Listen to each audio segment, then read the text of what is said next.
Hello बच्चों, good morning. बच्चों, आज मैं आप लोग को हिंदी का पूरक वाचन 5 मोची ने कुर्सी बनाई पढ़ाने वाली हूँ। इस संकलित नेपाली लोक कथा में कुर्सी का निर्माण किस प्रकार हुआ एवं बनने के बाद उसके नामकरण के लिए यानी उसका नाम रखने के लिए कई तर्क वितर्क यानी सभी लोगों ने अपने अपने विचार दिए। कोई विचार सही दिया, कोई उसके विपरीत दिया, सुझाव आए। जिस दिन से कुर्सी का निर्माण हुआ उस दिन से कुर्सी के लिए झगड़े की शुरुआत यानी आरंभ भी हुई और आज भी लोग कुर्सी के लिए झगड़ते ही रहते हैं।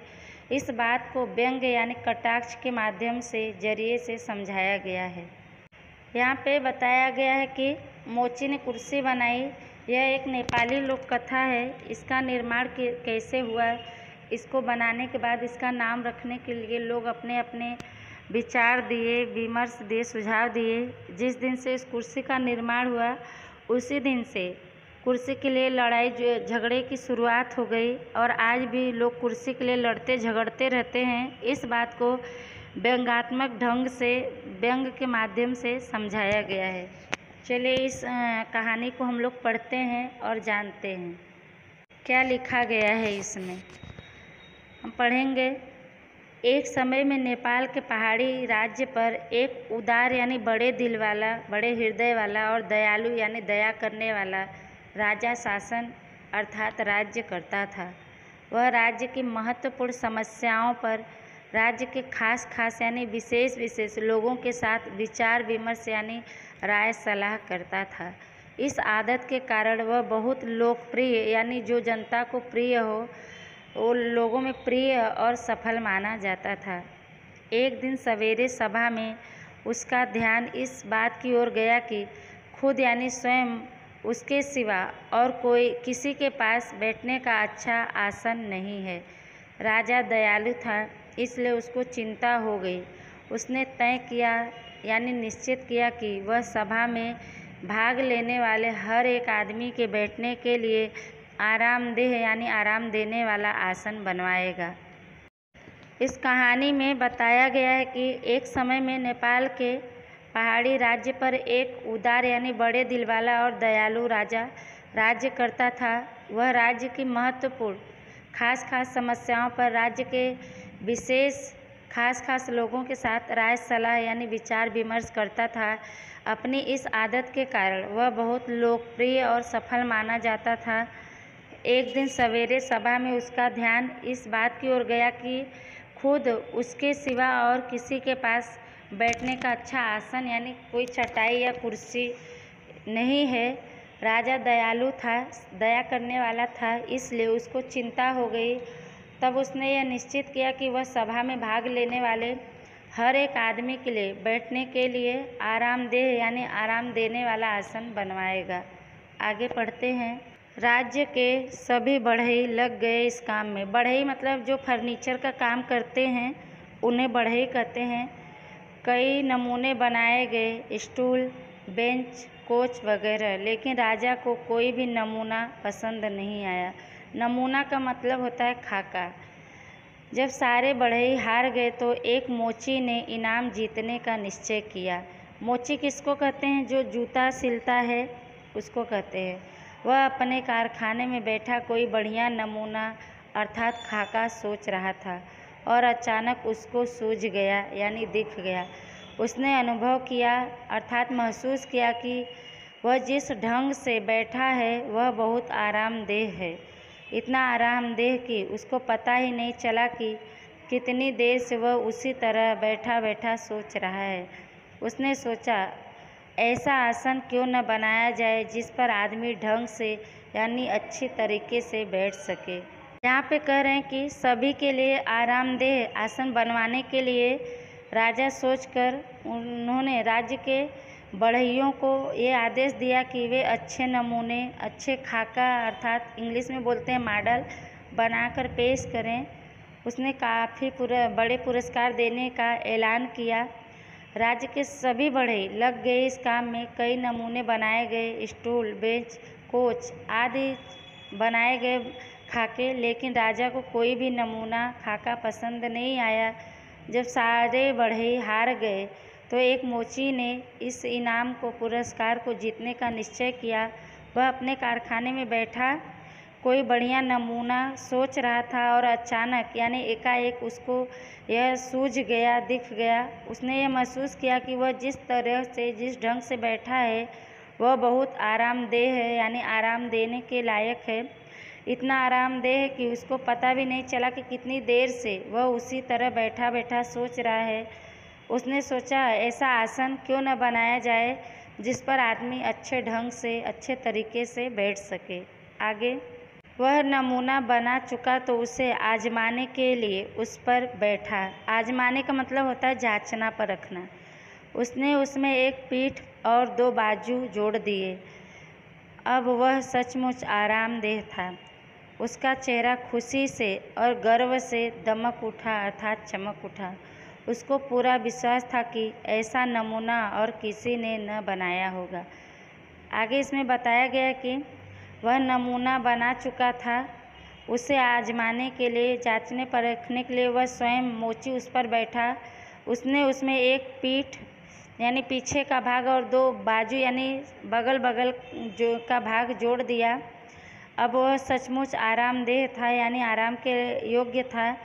यह देखकर उसका चेहरा खुशी से और गर्व से चमक उठा।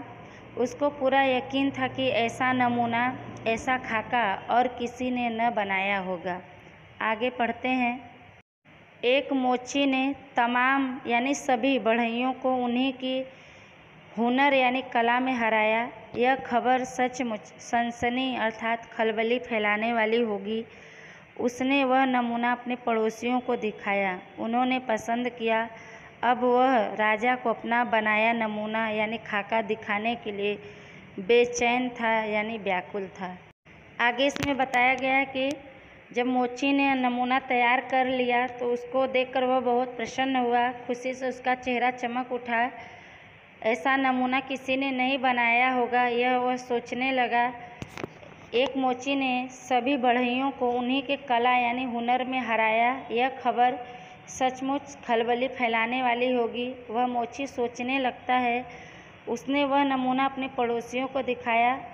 पड़ोसियों को उसका नमूना पसंद आया। अब वह राजा को अपना नमूना दिखाने के लिए बेचैन था, व्याकुल था। आगे पढ़ते हैं। राजा ने अब तक आशा ही यानी उम्मीद ही छोड़ दी थी कि उसके राज्य का कोई बढ़ई वैसा आसन बना सकेगा जैसा वह चाहता था। उसको मोची का नमूना पसंद आया। राजा ने मोची को काफ़ी इनाम देकर विदा किया। फिर उसने उसको शाही सभाओं के लिए काफ़ी संख्या में आसन बनाने का हुक्म दिया। नए आसन बनकर आए और सभा कक्ष में लगा दिए गए। अब राजा को उसके लिए नाम की चिंता हुई। क्या कहा जाए उसको? कोई नाम तो होना ही चाहिए। राजा ने एक सभा की। जब सब लोग नए आसन पर बैठ गए तो राजा ने उसके लिए अच्छे नाम का सुझाव यानी सलाह मांगा। ढेरों प्रस्ताव यानी सुझाव आने लगे।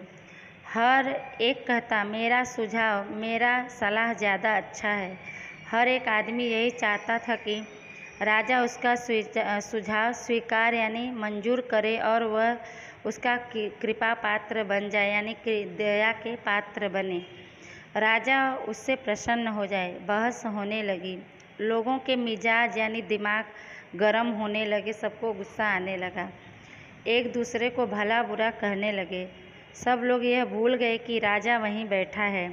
फिर तो स्थिति ऐसी हो गई कि लोग हाथापाई यानी मारपीट पर उतर आए और जिन नए आसनों के लिए उनसे नाम सोचने को कहा गया था उन्हें उठा उठाकर एक दूसरे पर फेंकने लगे। एक को छोड़कर बाकी सब सीटें टूट फूट गईं। एक के सिवा और कोई भी साबूत यानी अखंड नहीं बची। अब सब उस एक सीट की ओर लपके। हर एक आदमी यह दावा करने लगा कि उस पर बैठने का अधिकार सिर्फ उसको है। राजा चुपचाप बैठा सारा नाटक देख रहा था। नाटक का मतलब होता है तमाशा, खेल। अंत में उसने उन सबको सभा कक्ष के बाहर निकल जाने का हुक्म अर्थात आदेश दिया। यहाँ लिखा गया है कि राजा ने अब तक आस यानी उम्मीद ही छोड़ दी थी कि उसके राज्य का कोई बढ़ई वैसा आसन बना सकेगा जैसा वह चाहते हैं। उसको मोची का नमूना यानी खाका पसंद आया। राजा ने मोची को काफ़ी इनाम देकर वहाँ से विदा किया।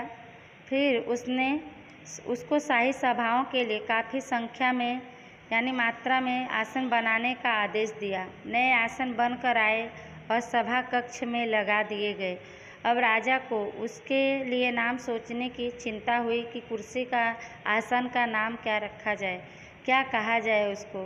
कोई नाम तो होना ही चाहिए। राजा ने एक सभा की। जब सब लोग नए आसनों पर बैठ गए तो राजा ने सभी को अच्छे नाम का सुझाव मांगा। ढेरों यानी बहुत अत्यधिक प्रस्ताव यानी सुझाव आने लगे। हर एक कहता मेरा सुझाव, मेरी राय ज़्यादा अच्छी है। हर एक आदमी यही चाहता था कि राजा को उसका सुझाव प्रस्ताव स्वीकार हो, मंजूर हो, ताकि वह राजा की कृपा यानी दया के पात्र बन जाए, राजा उससे खुश हो जाए, प्रसन्न हो जाए। आपस में बहस होने लगी। इस बात को लेकर लोगों का दिमाग गर्म हो गया। लोग गुस्से में आ गए और एक दूसरे को भला बुरा यानी बुरी भली बातें कहने लगे। सब लोग यह भूल गए कि दरबार में राजा भी बैठे हैं। फिर तो ऐसी स्थिति हो गई कि लोग मारपीट पर उतर आए और जिन नए आसनों के लिए उनसे नाम सोचने को राजा ने कहा था, उन्हें उठा कर एक दूसरे के ऊपर सभी लोग फेंकने लगे। एक को छोड़कर बाकी सब सीटें टूट फूट गई।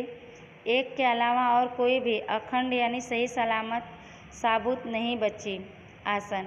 अब सब उस एक सीट पर एक आसन की ओर लपके यानी झपटे लेने के लिए हर एक आदमी का यह दावा करने लगा कि उस पर बैठने का अधिकार सिर्फ उसको है। राजा चुपचाप बैठे सारा नाटक तमाशा देख रहे थे। अंत में राजा ने उन सबको सभा कक्ष के बाहर निकल जाने का आदेश दिया। आगे राजा चिंतित था। नए आसन बनवाने के लिए वह अपने को दोष यानी अपनी गलती दे रहा था, कमी बता रहा था। जब वह नहीं थे तो कोई समस्या नहीं थी, सारे काम शांति से हो रहे थे। उसने अपने मंत्री से सलाह यानी राय की। मंत्री ने कहा, महाराज उन सज्जनों को कल फिर बुलाया जाए और इस बार उनको बैठने के लिए कोई आसन न दिया जाए। दूसरे दिन राजा ने फिर उन सज्जनों को बुलाया। वहाँ एक भी आसन नहीं था। सब नीचे कालीन यानी चटाइयों पर बैठ गए। राजा ने जो कुछ पहले दिन हुआ था उसके बारे में याद दिलाया। फिर उसने फिर से नाम के लिए सुझाव यानी राय मांगे। राजा ने जब देखा कि सभी लोग कुर्सी जो आसन बनाया गया था सीट उसको एक दूसरे पर फेंक रहे थे, मार पीट कर रहे थे, और यह देखकर राजा को बहुत खराब लगा। उन्होंने सभी को सभा कक्ष से बाहर निकल जाने का आदेश दे दिया। इस बात को लेकर राजा बहुत चिंतित थे। नए आसन बनवाने के लिए वह अपने आप को दोषी मान रहे थे कि मेरी गलती है। जब वह नहीं थे तो भी कोई समस्या नहीं थी, तकलीफ नहीं था, सारे काम शांति से हो रहे थे। यह सोचकर उन्होंने अपने मंत्री से राय मांगी। मंत्री ने कहा कि महाराज उन सज्जनों को फिर से कल बुलाया जाए और इस बार उनको बैठने के लिए कोई आसन, कोई सीट न दिया जाए। दूसरे दिन राजा ने उन सज्जनों को जो सभा कक्ष में मारपीट कर रहे थे आपस में, सभी को बुलाए। वहाँ एक भी आसन नहीं था। सभी लोग नीचे चटाई पर बैठ गए। राजा ने जो कुछ पहले दिन हुआ था उसकी सभी को याद दिलाया। राजा ने फिर से नाम के लिए सुझाव मांगे, राय मांगे। आगे पढ़ते हैं।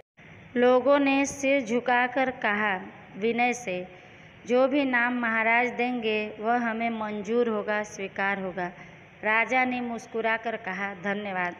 नाम का महत्व नहीं है, महत्व इस बात का कि आप लोग वादा करें कि आसनों को फिर तोड़ नहीं डालेंगे। करते हैं वायदा। उन सज्जनों को अपने व्यवहार पर शर्म आ रही थी। उन्होंने धीरे से कहा, हाँ महाराज। सभा भंग हुई यानी समाप्त हुई। नए आसन बनाने का हुक्म अर्थात आदेश दिया गया, लेकिन कुर्सी के लिए झगड़े की शुरुआत तो हो ही चुकी थी। यहाँ आगे करें कि राजा ने पहले दिन घटी घटनाओं का याद दिलाकर फिर से सभी लोगों से नाम के लिए सुझाव मांगे। लोगों ने सिर झुकाकर विनय से कहा कि महाराज, आप जो भी नाम देंगे हमें वह मंजूर होगा, स्वीकार होगा। उनकी बातें सुनकर राजा मुस्कुराने लगे और उन्होंने कहा कि धन्यवाद, नाम का महत्व तो नहीं है, महत्व तो इस बात का है कि आप लोग वादा करें कि आसनों को फिर से तोड़ नहीं डालेंगे। सभी लोगों ने एक साथ कहा कि हम वादा करते हैं। उन सज्जनों को अपने व्यवहार पर शर्म आ रही थी। उन्होंने धीरे से कहा, हाँ महाराज। उसके बाद सभा समाप्त हो गई। नए आसन बनवाने का आदेश दे दिया गया, लेकिन यहाँ पे कह रहे हैं कि कुर्सी के लिए झगड़े की शुरुआत यानी आरंभ तो हो चुकी थी। बच्चों, यह पाठ आपका समाप्त हुआ, द्वितीय सत्र आपका समाप्त हुआ। वीडियो को आप लोग ध्यान से सुनिएगा। लेसन सभी लोग पूरा कर लीजिएगा। शब्दार्थ और मुहावरे इसमें जो दिए गए हैं उसको नोट में लिख लेना है। अपना ध्यान रखें। धन्यवाद।